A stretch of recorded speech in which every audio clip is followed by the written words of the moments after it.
so that we can play it back for the students. And let me begin to share my screen so that we can begin to talk about the great trees that we have out there.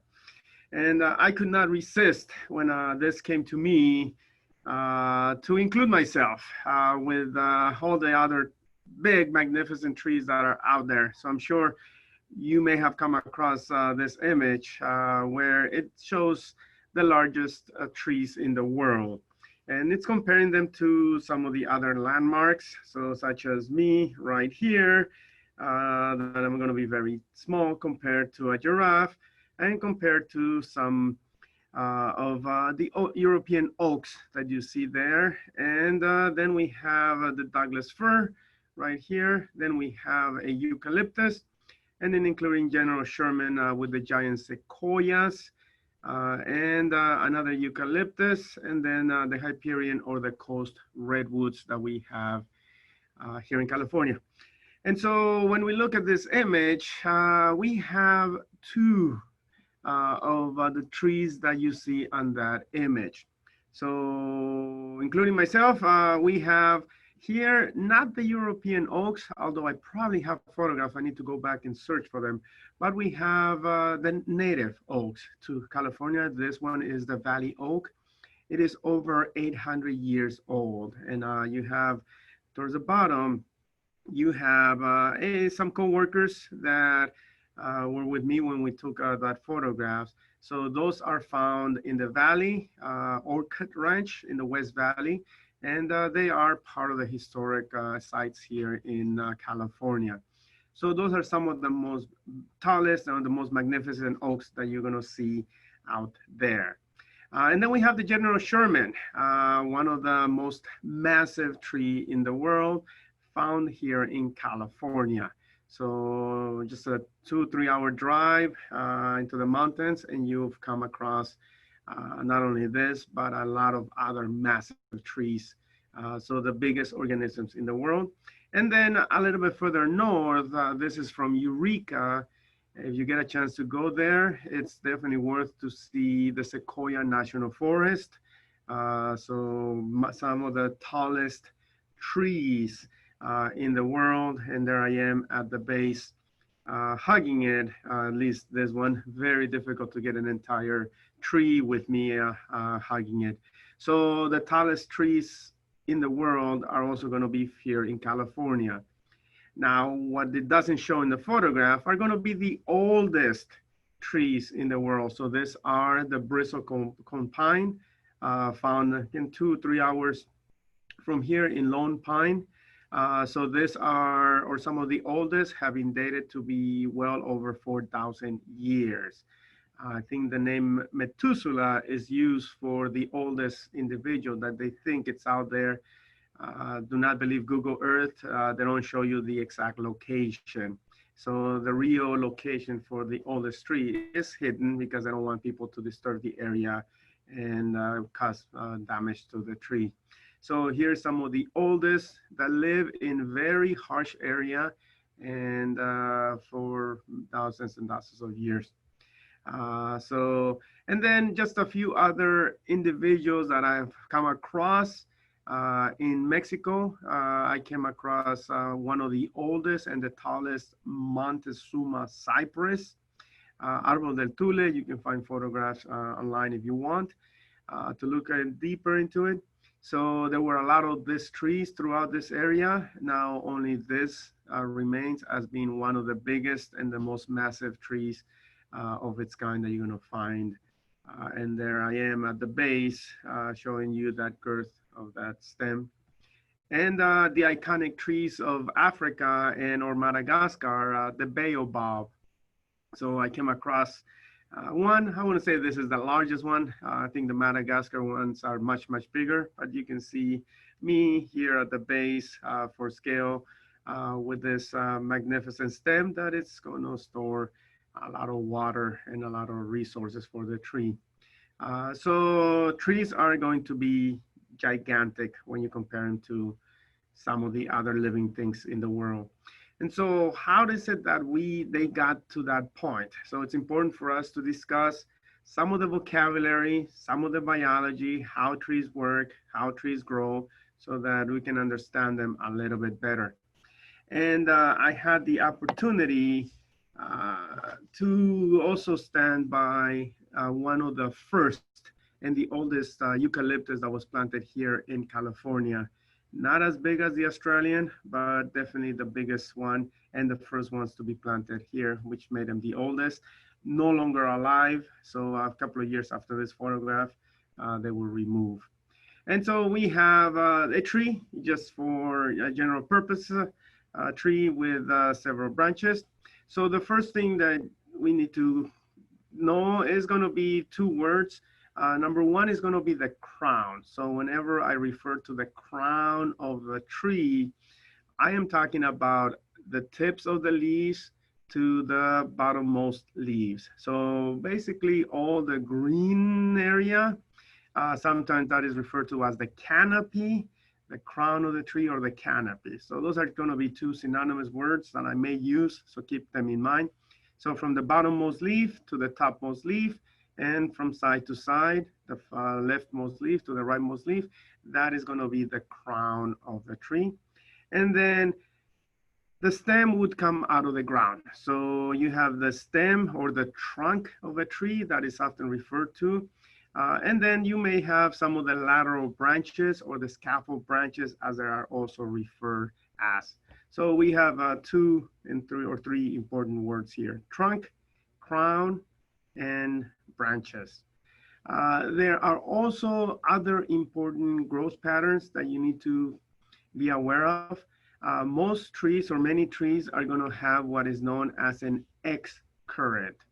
That means that there is going to be one central leader, one central stem that is going to be dominating the entire plant. And so out of that stem, you're going to have the lateral branches that will spread out far, but there's never going to be another one going up. Many trees like and grow naturally in this X current or with one central leader. That is the natural growth pattern. And it is when somebody prunes them improperly that then they take the tree away from that pattern, and then it becomes a problem. So if you see one central stem, very typical of pine trees, very typical of the cypress, that's going to be the X current growth pattern. I like to say that if you say the word Excalibur, like the sword with the handles, that kind of gives you an idea of the shape of the tree.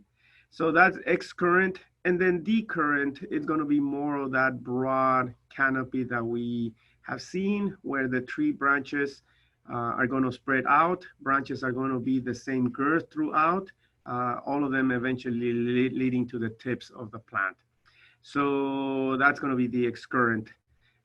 D current, one central stem with very thick stem and branches, and then the other ones are just going to go stem from there, and they're never going to be as big or as thick as the central leader, because the central leader is the dominant individual.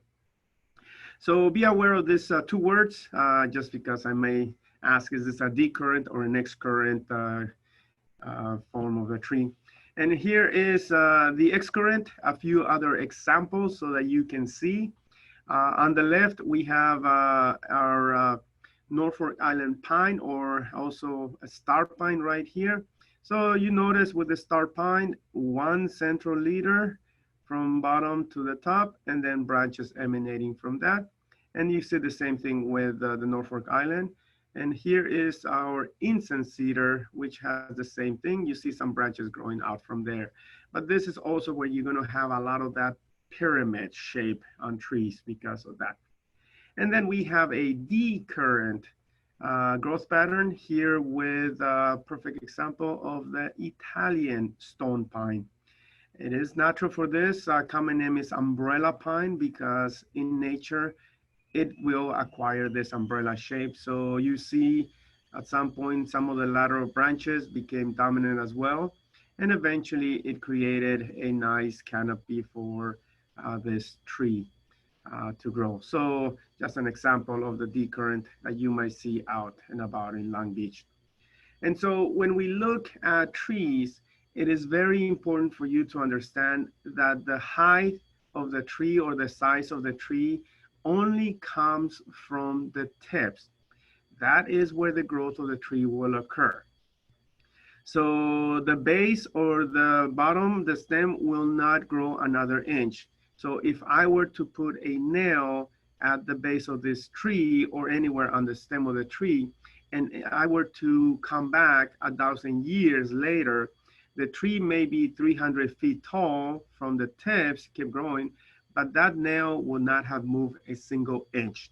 So once an area of the tree is left behind and moves away from the tips, it's not going to grow or it's not going to move another inch. That's it for that.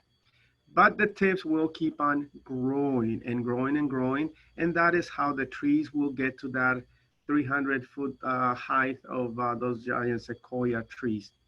So if I were to take a big magnification of all the tips of the branches of the tips of the branch of the tree, this is what I'm going to find. So this is the growing tip. The growing tip that it's going to have an area right below the main growing shoot that is going to be referred to as the apical meristem. The apical meristems are going to be juvenile embryonic cells that their only job is to multiply. When they multiply, then they're going to expand a little, and then they're going to push the tip higher, higher, higher as more are created and more are elongated or stretched. Eventually, as the cells are left behind, they are then going to be placed somewhere on the stem, and they are going to then carry out a function. If the cells happen to land somewhere where they're supposed to be a lateral bud, then they're going to become part of the lateral bud. If they're supposed to be part of the vascular system or they happen to land in there, they're going to become the vascular system. If they happen to land where there's a leaf, so we have some of the leaf primordial, which is the beginnings of the leaves, then they'll be part of the leaf. So it is where they land that they will then carry out whatever function needs to happen. So here's the axillary or lateral buds when they are in the juvenile stage. So as more cells multiply and elongate, the tip, the apical meristem or the terminal bud is going to get pushed higher, higher, higher, higher, eventually leading to that 300-foot tall trees of the giant sequoia. So every single tip of a branch, the lateral tip has exactly this. When the lateral buds decide to grow later on, they'll have exactly the same pattern, and this is what's going to allow some of those branches to grow out and give the spread to those trees. The terminal bud wants to always have the dominance. It wants to be the topmost bud. So this is the tip of the tree, the topmost bud. So it will secrete hormones that will keep the other lateral buds dormant. So it is called the apical dominance. It always wants to be the top. And when there is that loss of the dominance, then we're going to have problems. I will show you later on. So as the apical bud keeps getting higher, higher, higher, and keeps going away from some of the lateral buds that are left behind, then the dominance is going to get a little bit less, and that's going to trigger that Christmas tree look that you may find on many, many trees. And so when we look at a shoot, here is 3 years of growth. It started somewhere here. Now here is the apical bud. So that is where the growth is going to continue. And then as it moves, we have the lateral buds that are also going to be there. This is going to be the newest growth for the tree. If this is a deciduous tree, a tree that will go completely dormant during the winter, and there's no more growth for a period of time, you will see some kind of scars where the plant is going to sleep and drop a lot of the leaves, and it's going to stop the growth right there. Eventually that will resume at the top, but you may find some kind of scar that will help you to determine the age or the growth for that particular year. And it keeps repeating itself. We have the node where the lateral branch appears, and usually a leaf is associated with it. We also have some of the leaf scars. That is where the leaf was attached to the tree, and you have the lateral bud. That is one that's going to be referred to as the node. As the tip keeps getting higher and higher and away from the bottom, now you have those lateral shoots or lateral branches that have lost the dominance, and now they're going to begin to grow and branch out. And then you have the lentil cells. The lentil cells are going to be tiny scars or tiny openings that you're going to find on woody branches. The lentil cells is going to be an area for the tree to breathe or carry out gas exchange or breathe oxygen and also carbon dioxide for the purpose of photosynthesis. So tiny scars, sometimes bumps, but those are going to be found on woody stems. So we'll show them to you later on. And so you have the growth from the bottom at some point in the first year. This is where the tree went dormant, and you have the bud scars, went to sleep. The next spring, it resumed growth. It grew this amount, what's here in the brackets for the second year, and then it stopped, and you have the scars, and now it's in its third year, and that will continue for many, many years. So we have a few of the other vocabulary words right here. And so when we look at an actual tree, this is liquid ambar or American sweet gum. So you have everything here. You have the different laterals that have stopped growing, but they're noticeable. You have the apical or the tip here being protected by scales because they come from the east. It gets snow, so they need extra protection to make sure that those will resume growth later on. And you see the latest growth here that is nice copper in color. You see this scars right here. And then if you follow it back, there's the growth for the second year, and the third year is far behind. So we can see that during the second year, it was probably a little bit happier, and it gave us a lot more growth than the third year when it stopped.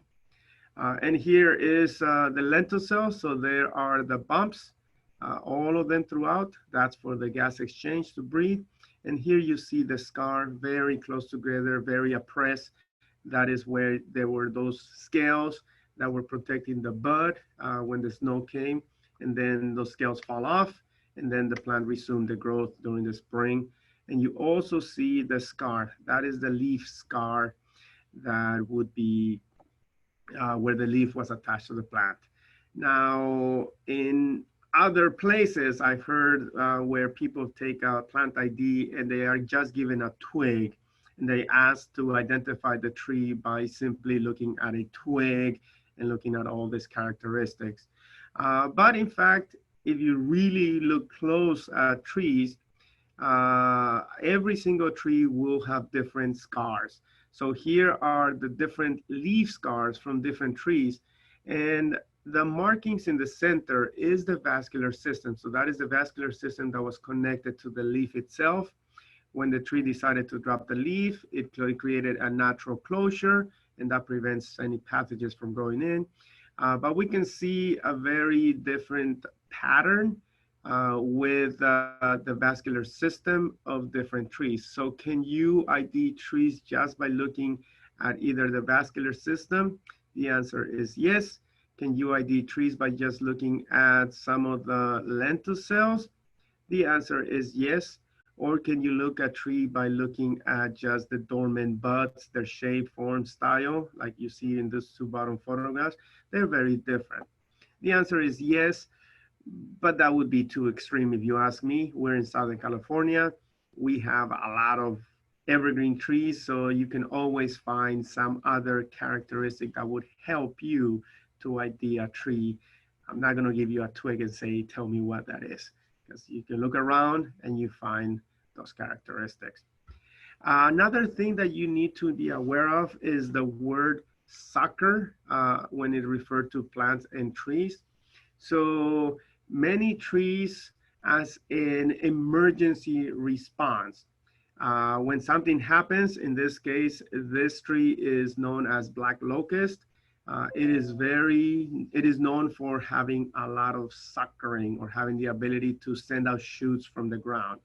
So what happens if there's any kind of stress that happened to the tree, in this case, some kind of rot, something that was killing the tree is going to send an emergency response to the roots, and the roots are going to generate buds that will grow into branches. And so when you have the branches here, all of them without any dominance, so they're all the same size, the same girth, they all grew at the same time very quickly because the tree wanted to replace the green that it has lost. If the shoots are coming from the base, then they are, from below the ground, then they are referred to as suckers. Suckers are not good because they don't have a good attachment. If you let them get too big, they will eventually fall. And the bigger they are, the more work that is going to be for you to remove them, and or the more damage that they're going to cause. So it is important that you either remove the suckers or know that some trees may have suckers naturally because for some biological function. In the case of the black acacia, it is going to be because of some kind of stress factor. Or we have the coast redwood. In this case, it is a survival mechanism. So the suckers that will come from the base of the tree will shade the ground. And then the trees will make natural groves of themselves, kind of sending many shoots from the base. And each of those will have shoots coming from the ground that will naturally moderate the temperature around the tree base so that the roots are going to be happy and they're not going to be too hot. And that's going to be a problem here in cultivation in the city because the image that you see there is something that is probably unacceptable.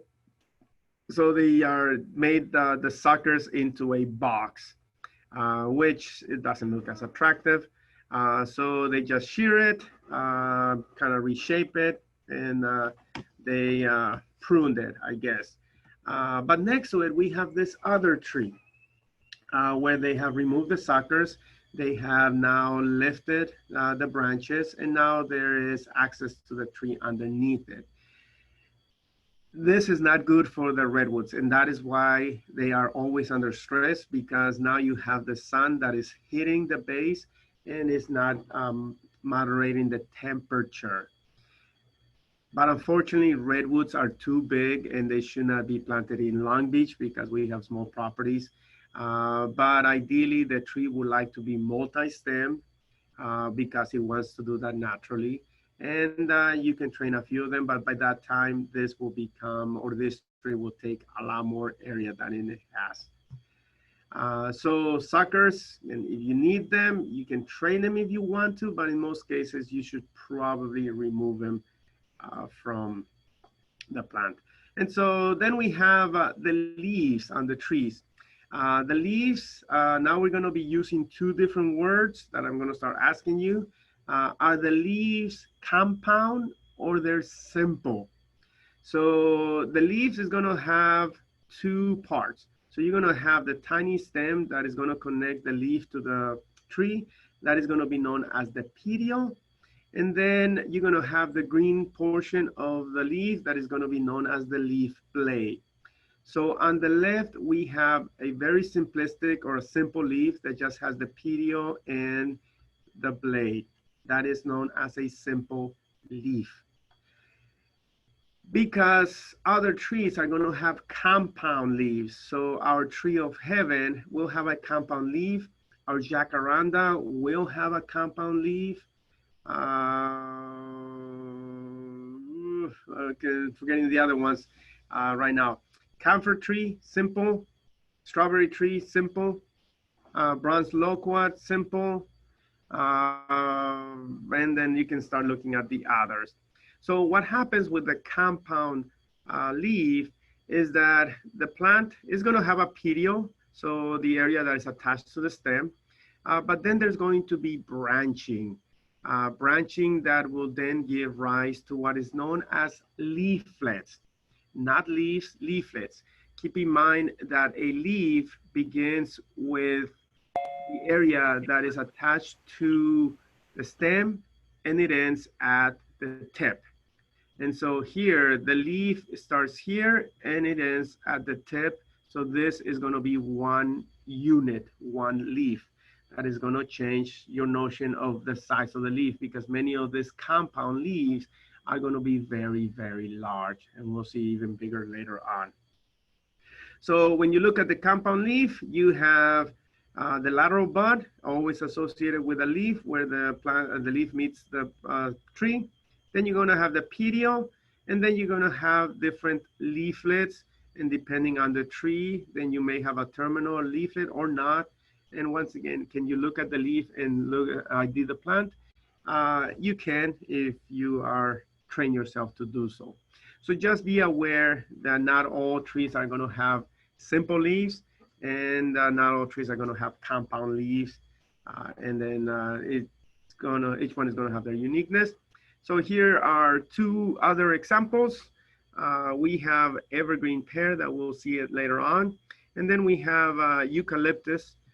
In this case, it's showing you the petiole with a bright red coloring and the blade with the silver round coloring there. So perfect example. And then you have on this side, I forgot our mimosa tree that has a compound leaf with very small, tiny, tiny leaflets. And then later on, we'll see our African tulip tree that also has compound leaves right there. So as two examples. When you are also looking at trees, it is very important to now for you to now start to notice the arrangement of the leaves on the stem. So many trees are going to have what is known as opposite arrangement, which means that there is going to be a node that is going to have two buds and it's going to have two leaves on each side of the stem. Kind of the leaves are opposite to one another. So if two leaves are coming out of the same area, the same node, that is referred to as opposite leaf arrangement. Because many trees that are going to look very similar will have different leaf arrangement, and that can help you to ID and separate them and determine which one you are talking about. So that's why it is important that you begin to look a little bit closer or a lot closer and begin to look for these minor differences in the trees. So two leaves coming out from the same area, same node, that is known as opposite leaf arrangement. One leaf or a single leaf coming out from a node or the same area is known as alternate leaf arrangement, which means that the leaves are alternating from one another, usually on opposite sides, so that do not overlap and do not shade the bottom leaves. So the tree wants them to be separate. So single leaf coming from the same point, same area, alternate leaf arrangement, or three or more leaves that come out of the same area, then is going to be referred to as a whorled leaf pattern. And you'll find this with several pines and a bunch of other individuals. Not too many that we'll see, but it's definitely going to be out there. So keep in mind. So this will be the three main leaf arrangements that you're going to find. So memorize them, be familiar with them, because I'm going to start asking you what's the leaf pattern. So here in the middle, you see the leaf where it comes out, and you see the lateral bud here, very distinct and prominent. So with our conifers, we've seen the bald cypress here on the bottom left. We have the cones. The leaves may be shaped a little bit different. In most cases, they're going to be small and may resemble some kind of needle-like. So it's important for you to also begin to notice that. So later on, we'll see other conifers. So here on the top left is our coast redwood. We'll see Afrocarpus later on. This is the real Metasequoia glyptostuboides, which is known as Don Redwood. And I mentioned before, look at the cone from this to the ball cypress, which may look very similar, but the cones themselves are very different. And then we're going to have pine trees, so true pine trees, that their leaves are going to be shaped into needles, and the needles may be given in a specific bundle and specific number. So the bundle, the number of needles in a bundle, the length, and the size and the girth of those needles are going to be very important for differentiating the different pines that we are going to see. Or when the needles are produced, but they're not in a cluster or a bundle, then you have examples of the cedars. Here is our deodar cedar. And then we have a few others individuals. In this case, the leaves may be shaped like a scale, so very rigid. We have the examples of the junipers and a few other weird conifers. The ginkgo has a needle-like, but is broad, but that would be considered somewhat of a needle-like. But because it comes from an area where it could afford to have a broad leaf, then it gave the shape to that needle ginkgo leaf that we know of.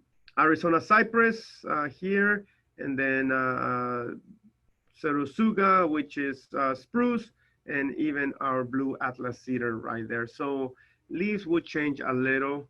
The leaves are going to be very important. They are going to carry out the photosynthesis for the plant, which means that the more leaves that the tree has exposed to the sunlight, the more resources, the more food that it's going to have, and the more energy that it's going to have for producing fruits, for producing flowers, for producing more leaves, and producing growth, and to be alive. So that is the purpose of the leaves. And so we have those few plants that are going to be deciduous. Deciduous are going to be trees that will drop their leaves. Most often is going to be as a result of cold, cold temperature. However, any factor that is going to be affecting the life of the tree may cause it to go dormant. So in California, we have plants that go dormant when it's too hot and dry. So it is a result of lack of water and heat, kind of the opposite. That is because if those plants were kept on growing or keep on growing for this during the summer, they'll probably desiccate and they'll die. So instead of fighting, they're just going to take a break, go to sleep, come back in the fall when it's raining, it's cool, and it's now the growing season. So be aware of that so that you don't make the mistake of killing a plant that you think it's dead, but it's in reality, it is dormant, it is deciduous, it is asleep, and it will resume its growth later on. So here's our ball cypress, and the photograph later on in the semester or later on the year when it goes completely dormant, and it's just a bunch of sticks and a bunch of twigs, and that's it. So it looks dead, but it's in fact alive. And so now if we look at the roots are going to have a mirror to the tips of the branches. So if we look at a magnification of the root, the tip is going to have a root cap. And that is, I refer to that as a helmet because the soil is a structure that is very difficult to penetrate and grow through. It's very, very rough. It has crystals, it has rocks, it has gravel, it has sand. It's very difficult. And so the roots will have a cap that is going to be very important in protecting the meristem region, which is going to be the cells. Just like the branches, the length and the growth of the roots will only occur at the tips. That's it. So as the cells in the meristem region multiply, they get bigger in numbers. then they're going to be left behind. Then they will enter what is known as the region of elongation. And once again, this is also the same regions that you find at the tips or in the above portion. In the area of elongation, those cells that were created are going to stretch and they're going to push the tip forward through the soil. And then eventually, as the cells land in different areas, they are going to become part of the root.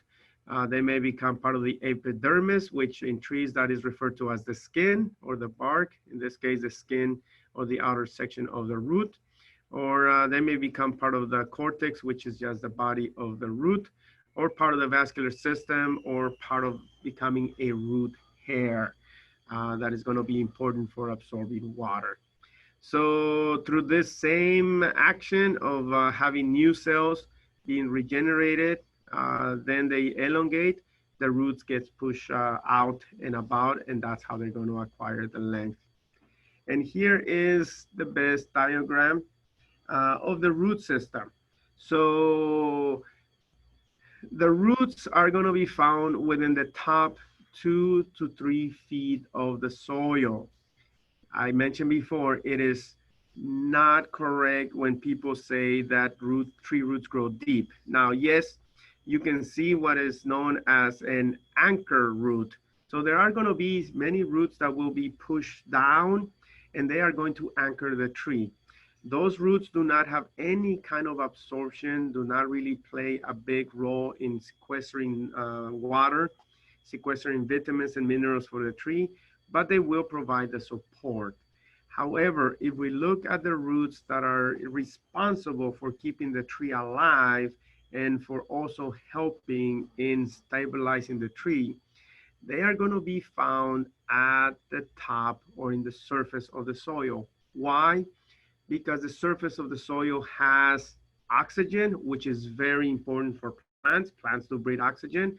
You're going to find it closer to the surface, not deep in the ground. You're also going to find water closer to the surface because that's where rain is going to drop it. As it goes down, then it's going to get lost.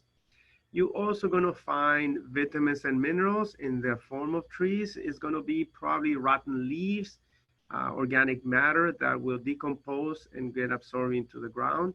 And that's where you're also going to find a lot of the life, what is referred to as the soil flora, the insects, bacteria, fungi that are going to be feeding on all of that decaying organism, decaying organic matter that will eventually feed the trees.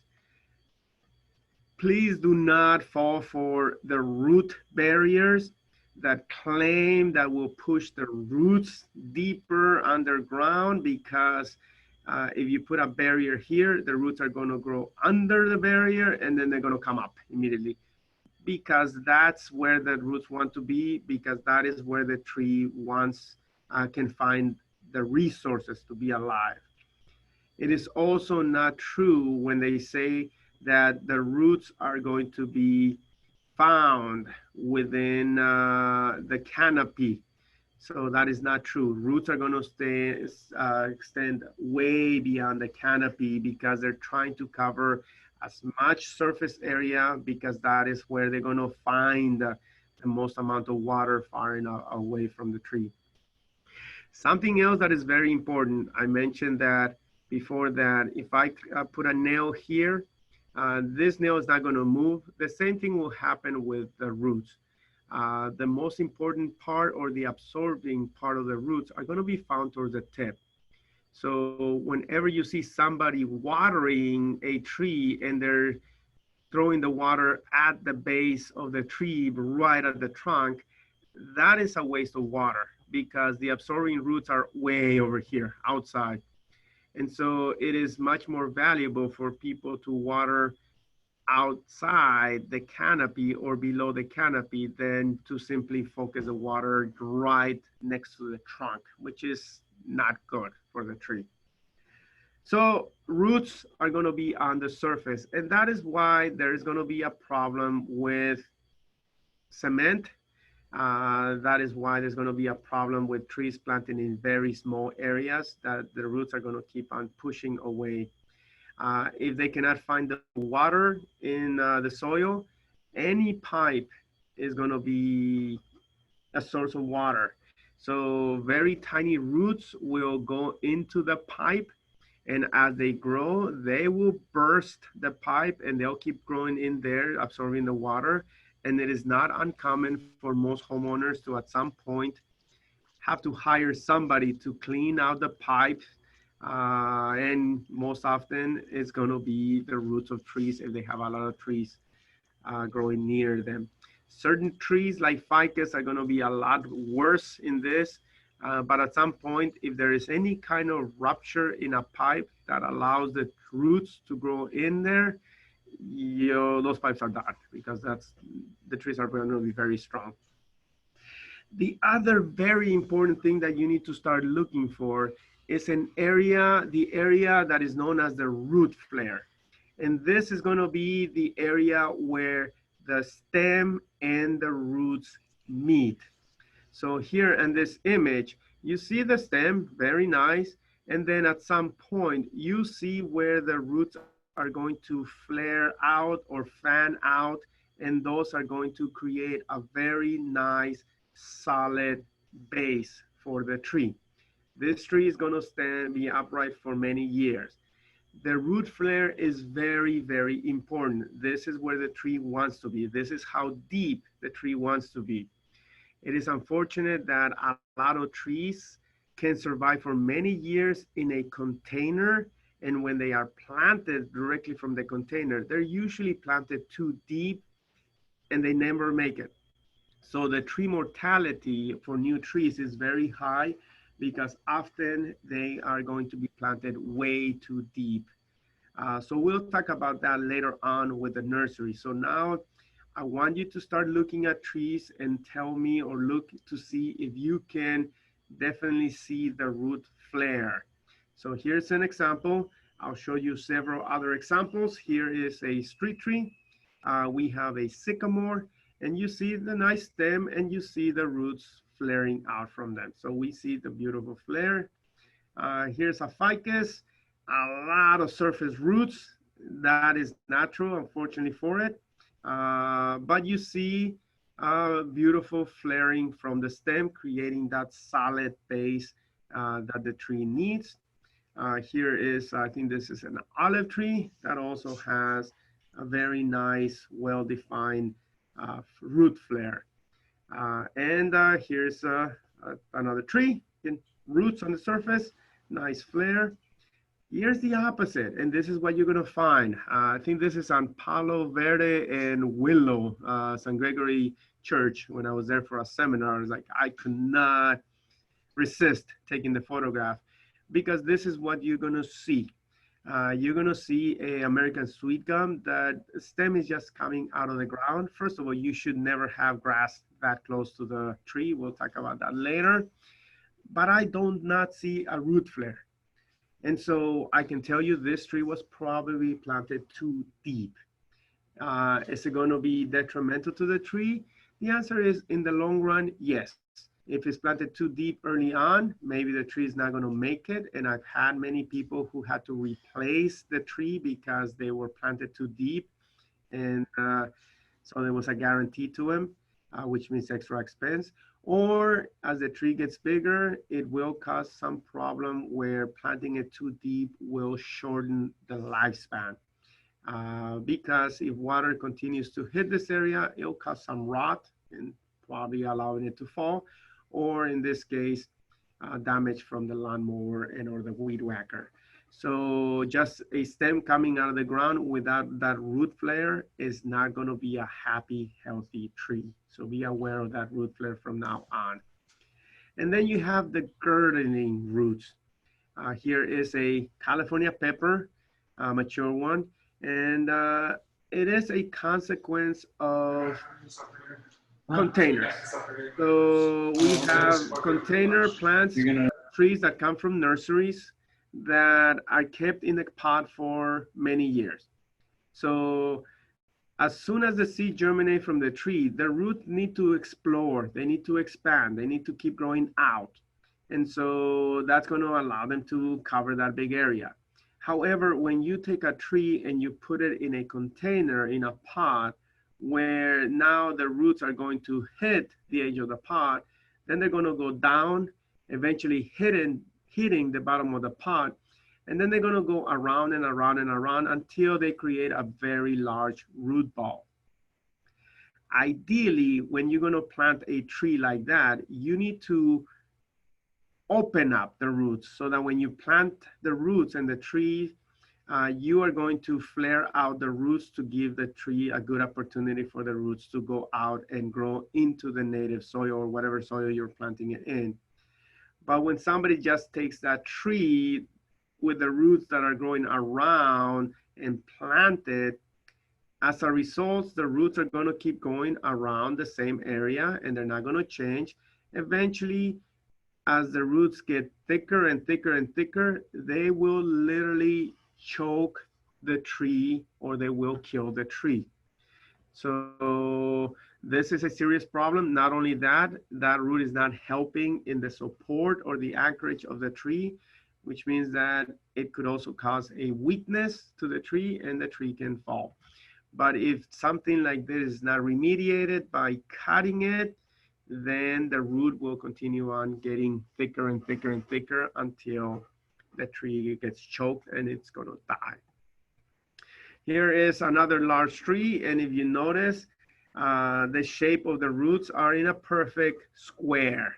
So this was planted probably from a box, probably there many years, and they just took the tree, plopped the root ball into the ground, and the tree roots, the shape, are still kept.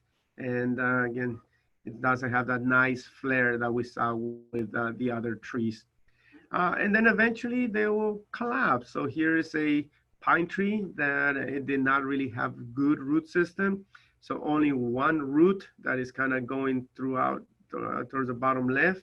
And the wind came over and it just pushed the tree in the right direction and the tree came down. It's never going to recover. It's probably best to just get rid of it and plant something else because this damage cannot be repaired. This is a damage that should have never been allowed to occur. And or something like this is going to happen where you're going to have what is known as root failure.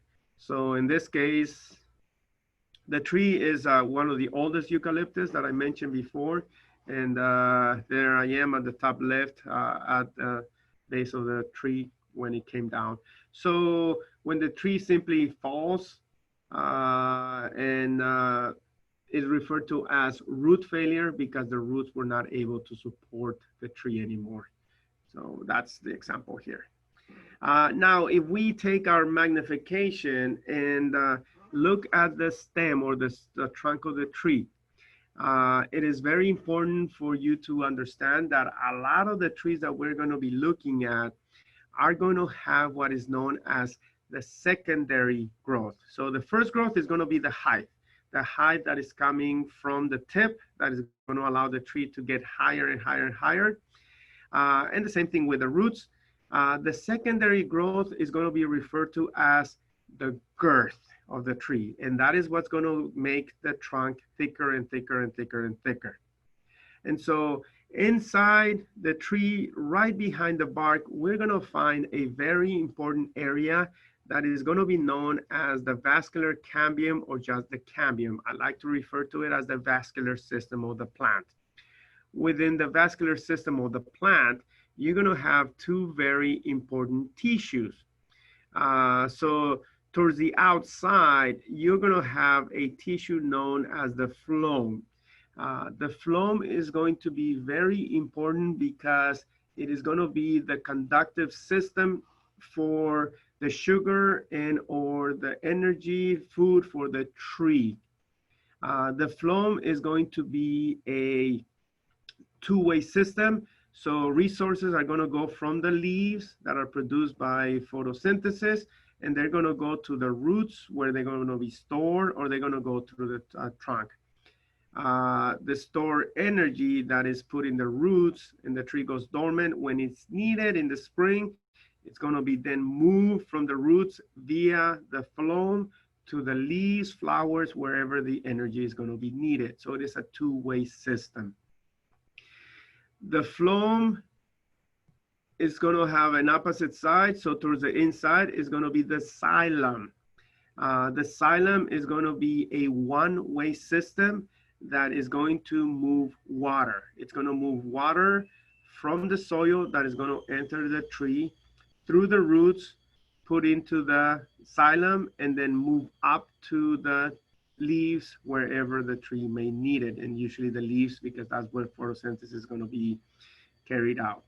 So the xylem is a one-way system. Water only moves up. The phloem is a two-way system. Carbohydrates, sugars, resources are going to move up and down, left and right throughout the plant. It is important for you to understand that every single year, the tree during the growing season, it's going to be making a brand new vascular system or a brand new vascular cambium. And so what happens to the old one? So the old xylem is going to be pushed towards the middle, and that is going to be referred to as secondary xylem, which a common word for it is going to be wood. And the phloem is going to be pushed towards the outside, and that is going to be known as secondary phloem, which is going to create the bark. So the bark of the tree is a product of the old phloem. The wood of the tree is a product of the old xylem that later on serves as an area for storing energy and resources. Together, this forms what is known as the ring, the tree ring. And so every single year, a new one is made. And so that is why it is possible for us to count the number of rings and determine the age of the tree. Or depending on how wide the ring may be, we can determine whether or not it was a good year and the tree was happy, gathered resources, it had very good growth, or on certain years where they may have been a drought, it wasn't as good for growing, and so it's going to have a very small ring. So we can determine history, problems, things that occur to the tree by just looking at the rings. And so each year, as a new vascular system, vascular cambium is made, a new layer of wood is added, increasing the girth of the tree little by little until the stem becomes very, very thick. So that is going to be the secondary growth or the girth of a tree. And so here's the tree ring. So 1 year of growth is right here. That's where it started. That's where it ended. And you can keep going for the second year, third year. And the very most center, that is where the seed when the seed germinated, and that is when the tree began its life. And the newest ring is going to be towards the outside behind the bark. Here's another tree, so we can kind of see some of the rings right here. And so the vascular system is going to be right here behind the bark. That is where a new layer will be added to the tree, and you can also see the bark. But here is a close-up of that. And so you see the bark here, but more important, the vascular system that carries all those resources. You can see it in a much darker tone of color right here. So that is the living portion of the tree. And so that is creating the wood inside and then the bark towards the outside. So creating the girth. When something happens to the vascular system, the tree then could die. So here are some sycamores that were under a lot of stress. It killed the vascular system. So we were able to pull or peel the bark without any problem. So that's why keep an eye out for trees.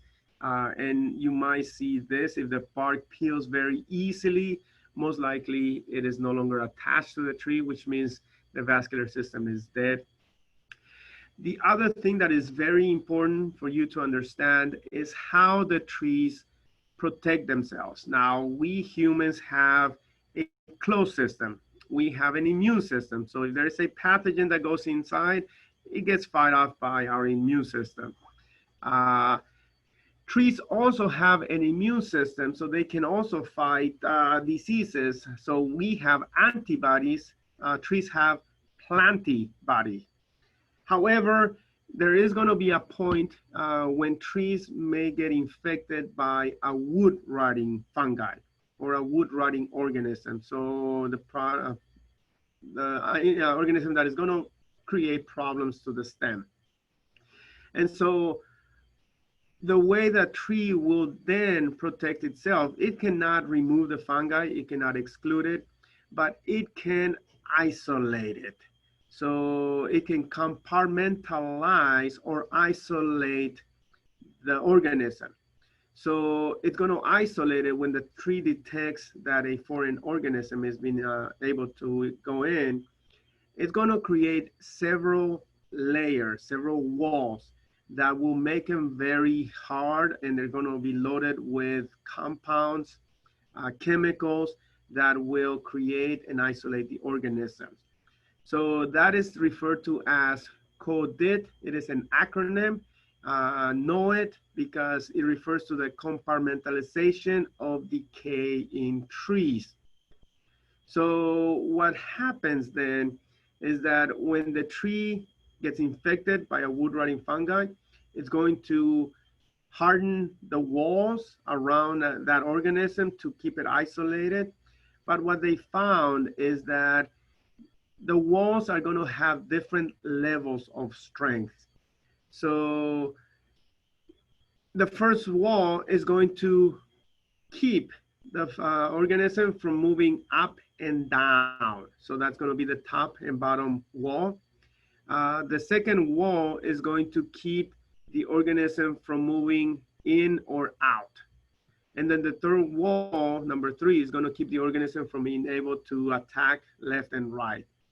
So together, these walls are going to keep the organism confined. But the walls are going to, some of them are going to be weak. So the walls that prevent the organism from moving up and down are going to be the weakest. The walls that keep the organism from moving in and out are going to be the strongest. And that is because the area where the vascular system is located is the most important part of the tree, because it needs to have the movement of water, needs to have the movement of vitamins and minerals and resources.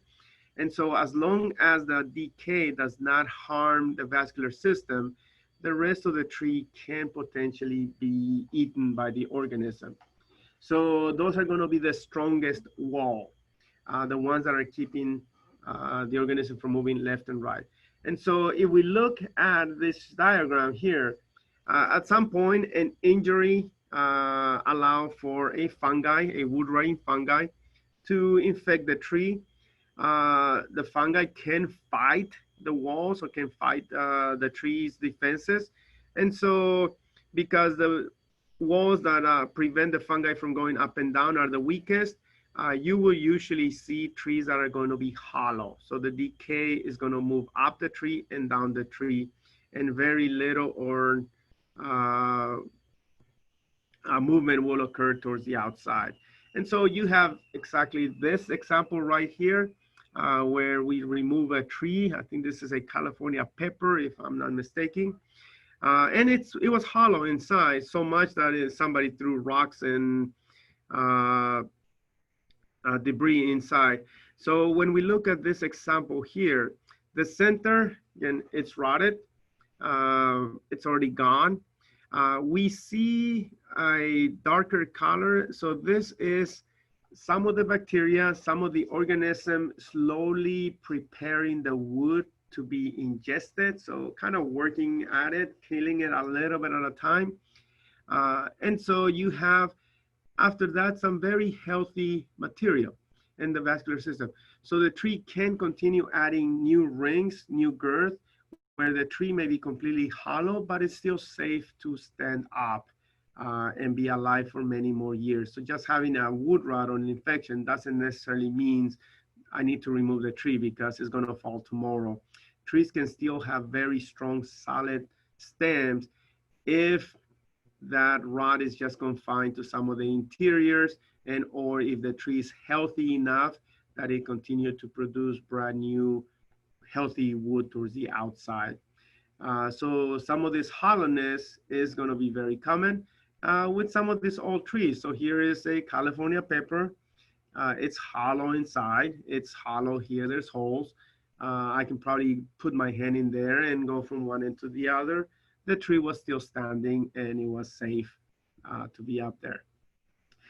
The other thing that is very important is the curing of trees. So trees can cure themselves, especially when you're going to do some cuts. So there is going to be the stem right here, and there's going to be some wrinkling right outside the stem. That wrinkling is known as the branch bark ridge.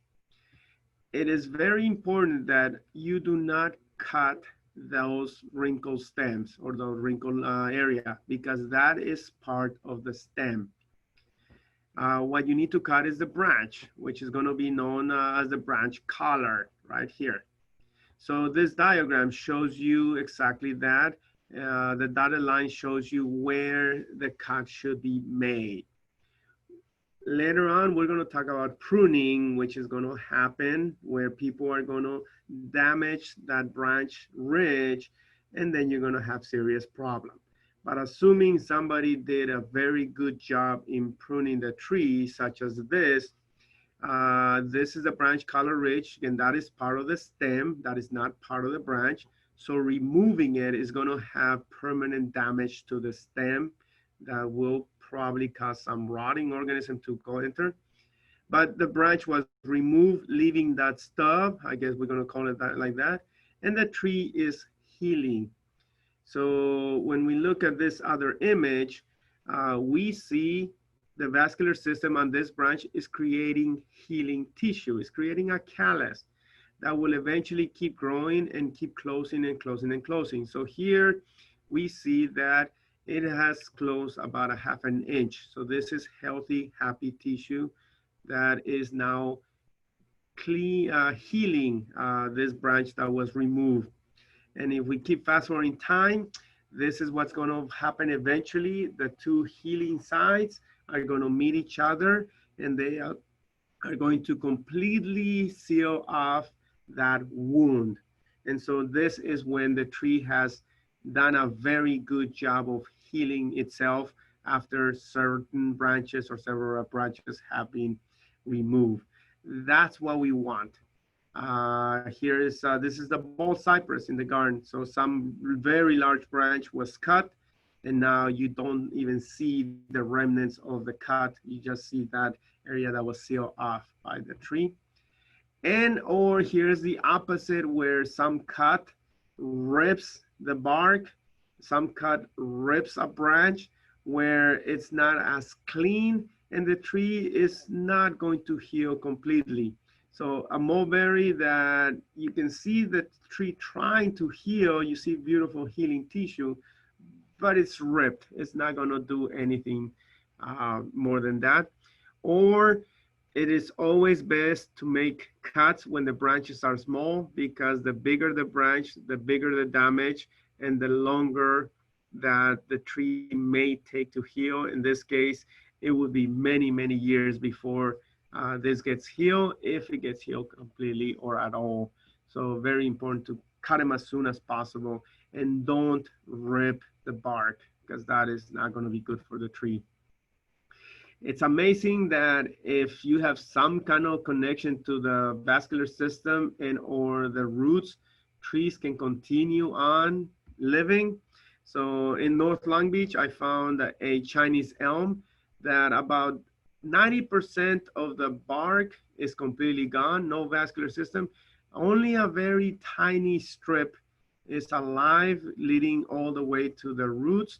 And that is feeding those tiny branches that are on top. And you can see on the left, just the healthy living tissue versus the dead wood and everything else that is there. So here's the top where you have the branches. The very first tree, the trunk is now gone. And so here's just the branch, whatever has managed to keep that connection to the vascular system of the plant, and then the roots. It's amazing that they're still alive, but trees can do it quite well. And earlier on, I mentioned codominance. Now, the tree that we saw here was very small, so might not be do some serious damage, but here is an American sweet gum. I can tell you for a fact that American sweet gums like to have what is known as an excurrent growth habit, which means it only wants to have one central stem, 1 leader, and then all the branches come out of there. However, at some point, either somebody pruned it and took away that central leader and allow a second branch to grow the same diameter as the first one and cause that codominance. And so here you can see how year after year, as I explained before, with the lateral or the secondary growth, that a new layer of wood is added and a new layer of bark is added every single year. So the stem is going to keep on getting thicker, but the bark will eventually cause what is referred to as included bark. We know the crotch, the angle of the crotch is very narrow, so that is a big problem. And as every new year there's more bark deposited, it's going to begin to eventually push each of these branches to a different side, and eventually it'll collapse. Not only that, but also that included branch is included bark is going to get uh, squish, and that is going to probably also hold water and humidity and moisture and create a perfect site for a wood rotting fungi to infect the plant.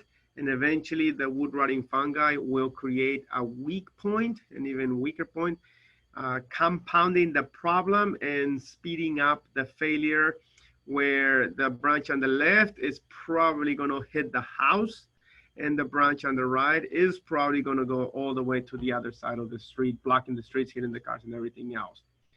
So the angle of the crotch is very important. Very narrow angles will fail sooner. But it is very important that when you see two branches that have a very narrow crotch and you're going to allow them to remain or allow them to be part of the tree, that you remove one to avoid competition such as this. And know what the tree likes to grow or how, and try not to change it, because then you come across this problem.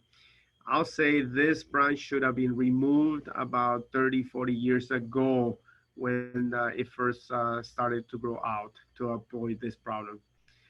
So codominance, included bark, is going to be a big problem. So start looking out for those problems. And here's the close-up where you see the bark being crushed by the growth of the tree in competition of the two stems side by side. So there's the included bark. Now, palms are going to be a little different. So let's just move away from the other trees.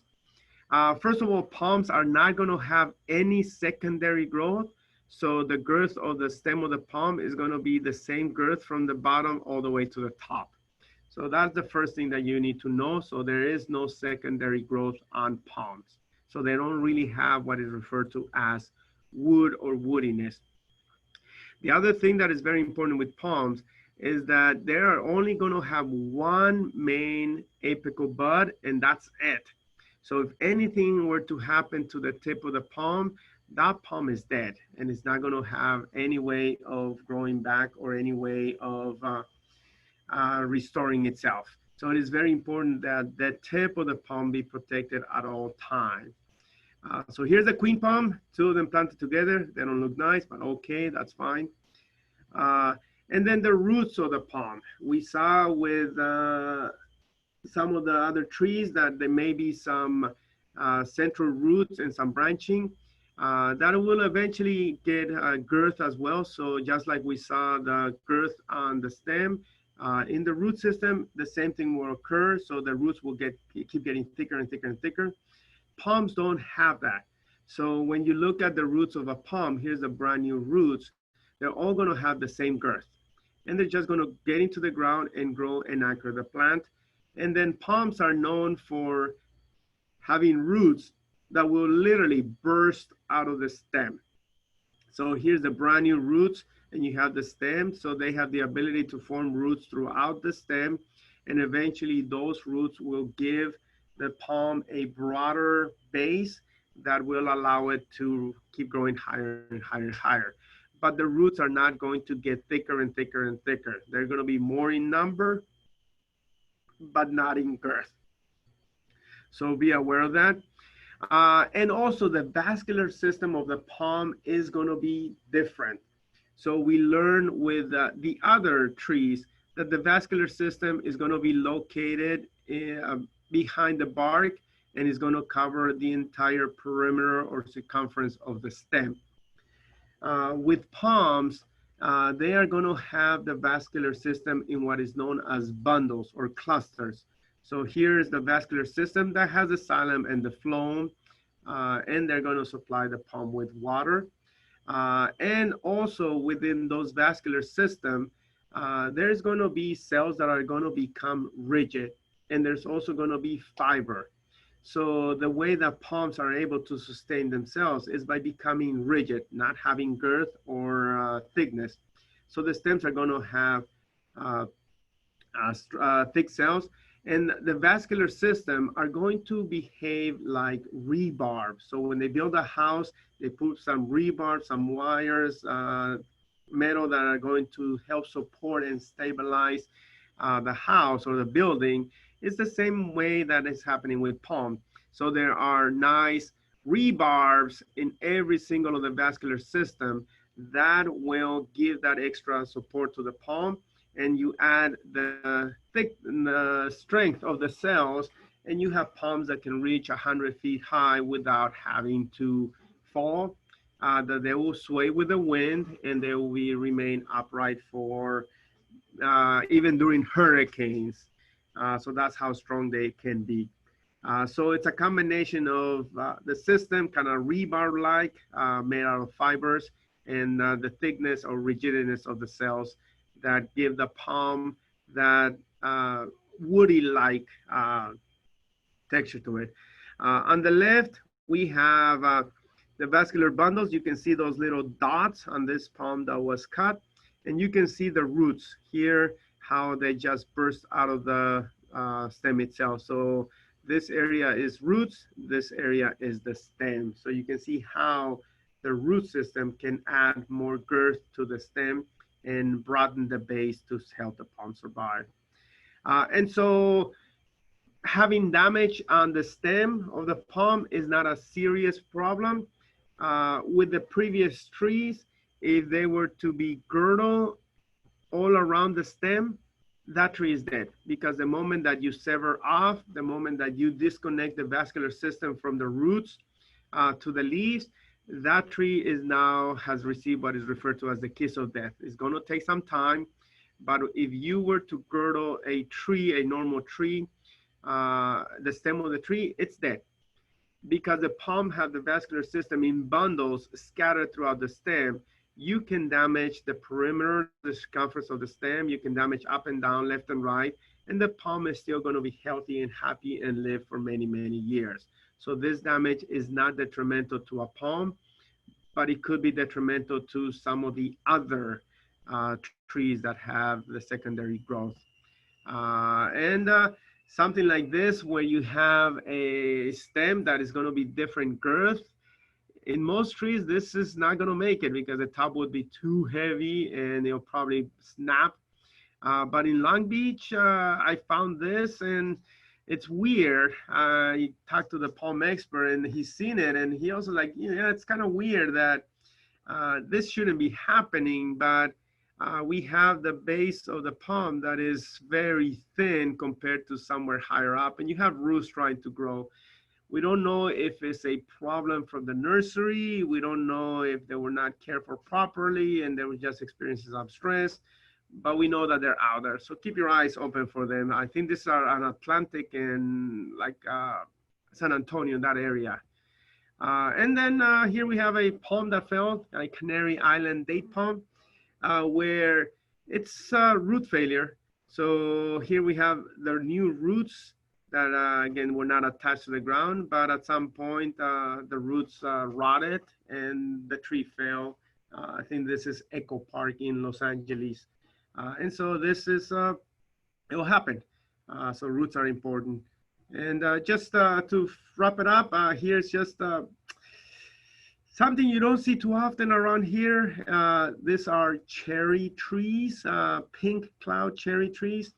One of the few varieties that can grow here in Southern California because cherry trees like a lot of heat. And then I'm gonna finish up with this one. This is a comfort tree. So comfort, Cinnamomum camphora.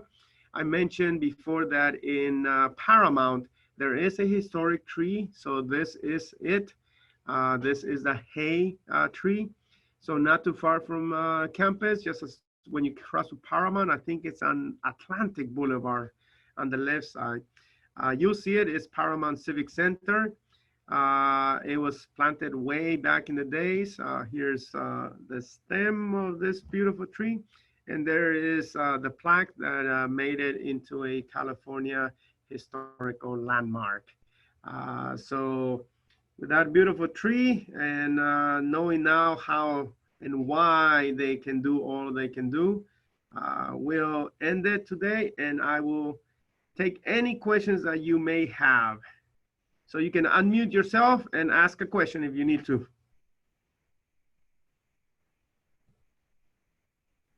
I had a question, Professor. Go ahead. You were talking about how it compartmentalizes like a fungus. And I had a question, is that why you only see like mushrooms coming out of some parts of the trees and not like the whole thing? So when you see the mushroom fruiting body, which for the wood rotting is those conchs, they are living inside the tree. They are feeding inside the tree. They're only feeding on the dead wood. So they kind of the center out. But at some point, if there's an opening, that's where they will send out their mushroom or their fruiting body. And that's why when you see mushrooms coming from the trunk, you can definitely speculate that the entire tree is already rotted inside. Thank you. But they have to come from the stem. Sometimes from the root, I've seen it, and I'll show you later on at a different talk, where I've seen them coming out of the root because the rot can also move onto the root system. Okay, thank you. Any other questions? All right, so then I'll stop the recording and I will end it here. So.